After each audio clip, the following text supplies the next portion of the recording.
नमस्कार दोस्तों, मैं सीपी गुप्ता आपका स्वागत करता हूं आपके अपनी यूट्यूब चैनल शिवाय क्लासेस पर। दोस्तों, हम पढ़ रहे हैं पर्यावरण अध्ययन, जिसमें हमारा पार्ट 2 का सी पार्ट है, पार्ट 2C, जिसमें हम जानेंगे वन्य जीव संरक्षण अधिनियम के बारे में और स्पेशल फैक्ट जो कि पिछली परीक्षाओं में पूछे गए हैं। उम्मीद करता हूं दोस्तों वीडियो आपको पसंद आएगा। चलिए आगे बढ़ते हैं। वन्य जीव संरक्षण अधिनियम, तो इसमें हम जानेंगे वन्य जीव संरक्षण अधिनियम के बारे में कि भारतीय वन्य जीव संरक्षण अधिनियम 1972 में पारित किया गया, जिसका उद्देश्य वन्य जीवों को सुरक्षा प्रदान करना है। क्लियर? आगे बढ़ेंगे। भारत में वर्तमान में 104 राष्ट्रीय उद्यान हैं, 551 वन्य जीव अभयारण्य हैं, 8 क्षेत्र जो हैं, चित्र लिखा हुआ है, क्षेत्र है यहाँ पे, 8 क्षेत्र जो हैं वो आपके विश्व प्राकृतिक धरोहर की सूची में शामिल हैं। 50 आपके टाइगर प्रोजेक्ट चल रहे हैं, 18 जैवमंडल रिजर्व क्षेत्र हैं एवं 26 रामसर आर्द्रभूमि क्षेत्र हैं। ये काफ़ी इम्पोर्टेंट हो जाता है। आगे बढ़ते हैं। भारत का प्रथम राष्ट्रीय उद्यान कौन सा है? ये पूछा जाता है परीक्षाओं में। तो भारत का प्रथम राष्ट्रीय उद्यान जो है जिम कॉर्बेट राष्ट्रीय उद्यान, जो कि कहाँ पे है? उत्तराखंड में है। ठीक है, आगे बात करेंगे हम टाइगर प्रोजेक्ट के जन्मदाता। टाइगर प्रोजेक्ट के जन्मदाता जो हैं, अब यहाँ पर 2 क्वेश्चन पूछे जाते हैं, एक तो विश्व में टाइगर प्रोजेक्ट के जन्मदाता और भारत में टाइगर प्रोजेक्ट के। तो बात करते हैं हम गैनी मैनफोर्ड। गैनी मैनफोर्ड जो हैं आपके वो विश्व के हैं और कैलाश सांखिल्य जो हैं वो भारत के हैं। क्लियर? दोनों अलग अलग हैं, विश्व के अलग हैं और भारत के अलग हैं। आगे बढ़ेंगे। भारत का सबसे बड़ा राष्ट्रीय उद्यान, भारत का सबसे बड़ा राष्ट्रीय उद्यान जम्मू कश्मीर की लेह में है। कहाँ पे है? लेह में, जिसका नाम क्या है? हिमिस है। अब चूंकि जम्मू कश्मीर लद्दाख के लेह में कहलाया, लद्दाख। क्लियर? ये अलग से केंद्र शासित प्रदेश बना हुआ है। आगे बढ़ेंगे। भारत का सबसे छोटा राष्ट्रीय उद्यान दक्षिणी वटन द्वीप कौन सा है? दक्षिणी वटन द्वीप, जो कि आपका अंडमान निकोबार द्वीप में है। कहाँ पर है? अंडमान निकोबार द्वीप में। अच्छा, एक बात और बता दें कि अब भारत का सबसे बड़ा राष्ट्रीय उद्यान तो आपका हो गया जम्मू कश्मीर लद्दाख में, लेह में। अब यहाँ जो है पूर्वोत्तर राज्यों का, मतलब पूर्व साइड, भारत के पूर्व साइड के जो राज्य हैं वहाँ का सबसे बड़ा राष्ट्रीय उद्यान जो है वो है काजीरंगा। क्लियर?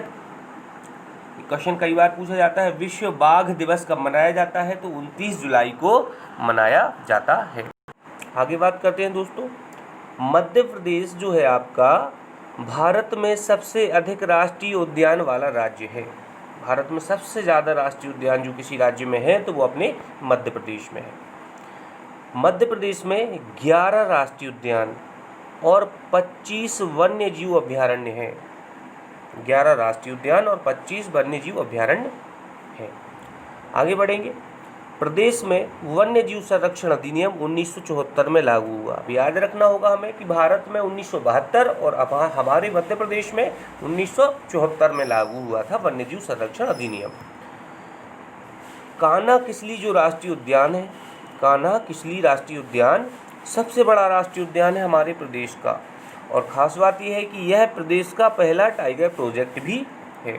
मतलब पहला टाइगर प्रोजेक्ट जो आया था अपने प्रदेश में वो कान्हा किसली राष्ट्रीय उद्यान में आया हुआ था। आगे बात करेंगे।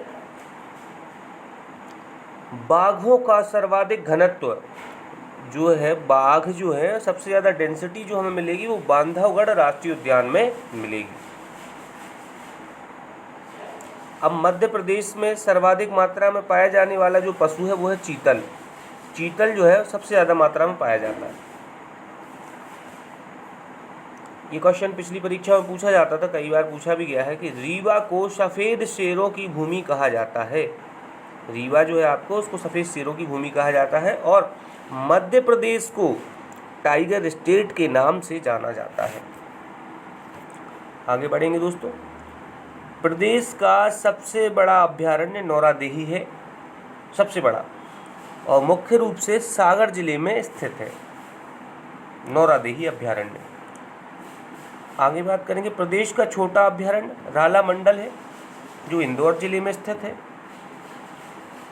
और प्रदेश का एकमात्र रेप्टाइल पार्क पन्ना जिले में है। रेप्टाइल सरीसृप उद्यान भी बोल सकते हो आप इसे हिंदी में, तो वो कहाँ पे है? पन्ना जिले में है। एक बात और ख़ास बात बता दें, मध्य प्रदेश के आगरमालवा में देश का पहला गौ अभ्यारण्य खोला गया है। देश का पहला गौ अभ्यारण्य खोला गया है। आगे बढ़ेंगे, आगे बात करते हैं दोस्तों स्पेशल फैक्ट की, जो कि पिछली परीक्षाओं में पूछे गए हैं, काफ़ी महत्वपूर्ण है और इन्हें आपको सीधे सीधे दिमाग में रखना है। बात करेंगे सबसे पहले, on the origin of species पुस्तक की रचना चार्ल्स डार्विन ने की थी। On the origin of species, ये क्वेश्चन पूछा गया है। आगे बढ़ेंगे, मीसोजोइक युग सरीसृप जीवों का युग माना जाता है। इसका सरीसृप जीवों का युग माना जाता है। ये यूपीटीईटी ने 2017 में क्वेश्चन पूछा हुआ था। आगे बढ़ेंगे, सजीवों में ऑक्सीजन की प्रक्रिया में 673 किलो कैलोरी ऊर्जा मुक्त होती है। यूपीटीईटी ने 2015 में पूछा था। बगुला भैंस पर बैठता है क्योंकि बगुला भैंस की पीठ पर परजीवी कीट को खाता है। भाई जब भैंस की पीठ पर बैठता है तो वो उसके ऊपर जो कीट वगैरह होते हैं, कीड़े होते हैं, उनको खाता है।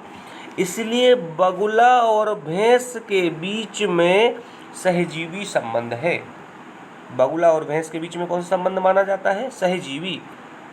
आगे बढ़ेंगे, जब एक जीव लाभ लेता है बिना दूसरे सहवासी जीव को प्रभावित किए हुए, मतलब जब एक जीव लाभ ले रहा है बिना दूसरे सहवासी जीव को प्रभावित किए हुए, तो वह कौन कहलाएगा? सहभोजी कहलाएगा। ये यूपीटीईटी 2016 में क्वेश्चन पूछा गया है। आगे बात करते हैं गिलहरी। आप सभी ने देखी होगी गिलहरी के आगे के दांत, अग्र दांत जो होते हैं, हमेशा बढ़ते रहते हैं और वह दांतों को बहुत अधिक लंबा ना होने देने के लिए वस्तुओं को काटती और कुतरती रहती है। मतलब जो आगे के दांत होते हैं वो हमेशा बढ़ते रहते हैं और उनको आगे अधिक लंबा ना होने देने के लिए वह वस्तुओं को काटती और कुतरती रहती है। ये सीटीईटी 2015 में क्वेश्चन पूछा गया है।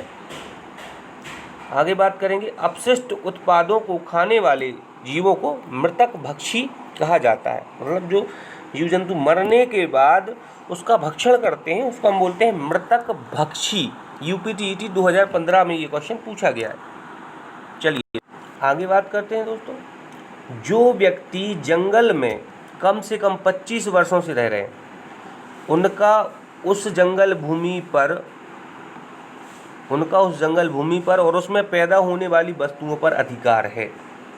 सीधी सी बात है, जो लोग 25 साल से जंगल में रह रहे हैं उनका उस भूमि पर भी और उस क्षेत्र में होने वाली वस्तुओं पर उनका अधिकार है। यह जनादेश जंगल अधिकार अधिनियम 2007 के द्वारा दिया गया था। काफ़ी महत्वपूर्ण है ये जंगल अधिकार अधिनियम 2007। बात करेंगे दरियाई घोड़ा। दरियाई घोड़े को प्रकृति का रडार माना जाता है।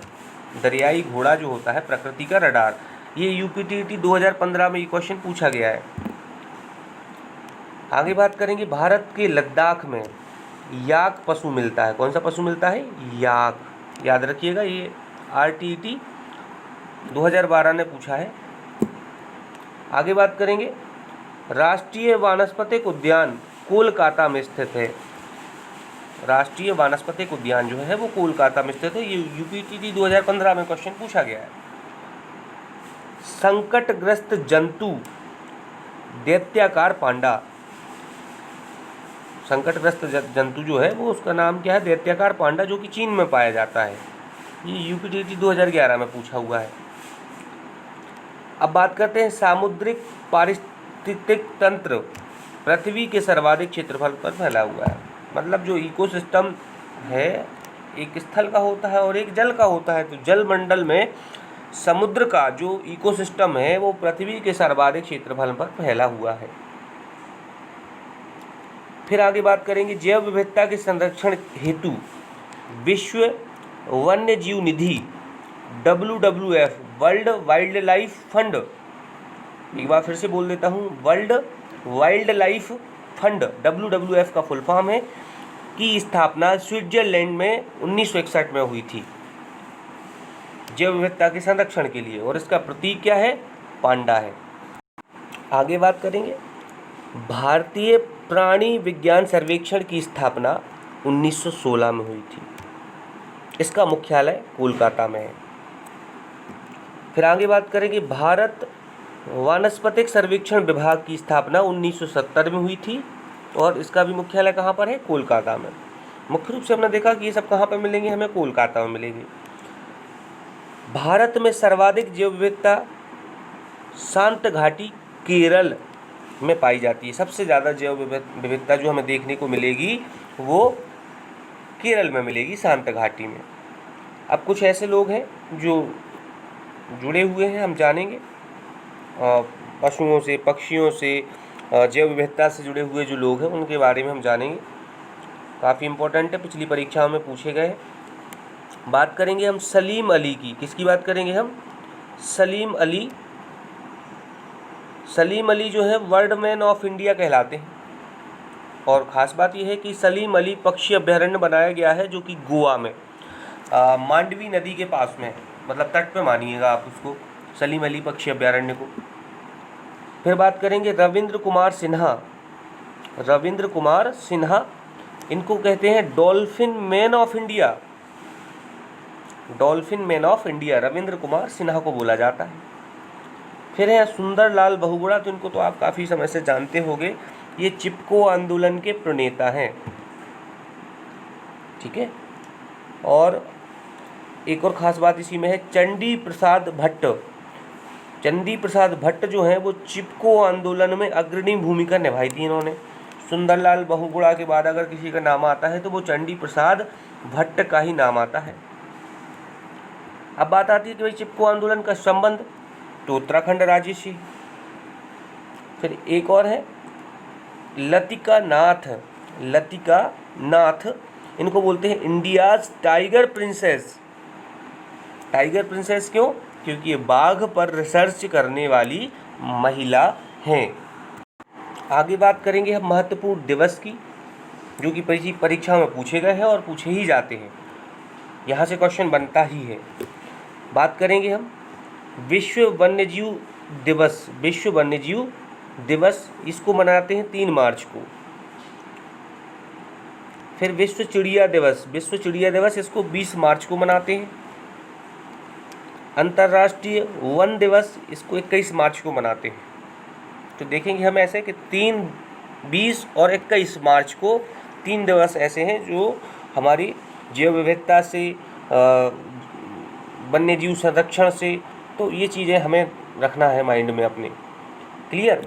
आगे बात करेंगे विश्व विरासत दिवस 18 अप्रैल को मनाते हैं। विश्व विरासत दिवस 18 अप्रैल। विश्व प्रवासी दिवस अप्रैल के माह में सिर्फ एक ही है, पर विश्व प्रवासी दिवस जो है वो 10 मई को मनाते हैं। अंतर्राष्ट्रीय जैव विविधता दिवस ये मनाते हैं 22 मई को। विश्व टर्टल दिवस, विश्व टर्टल दिवस जो है ये 23 मई को मनाया जाता है। टर्टल मतलब कछुआ। टर्टल, अच्छा 2 चीज़ें हैं कछुआ को लेके, टॉर्टोइस भी बोलते हैं और टर्टल भी बोलते हैं।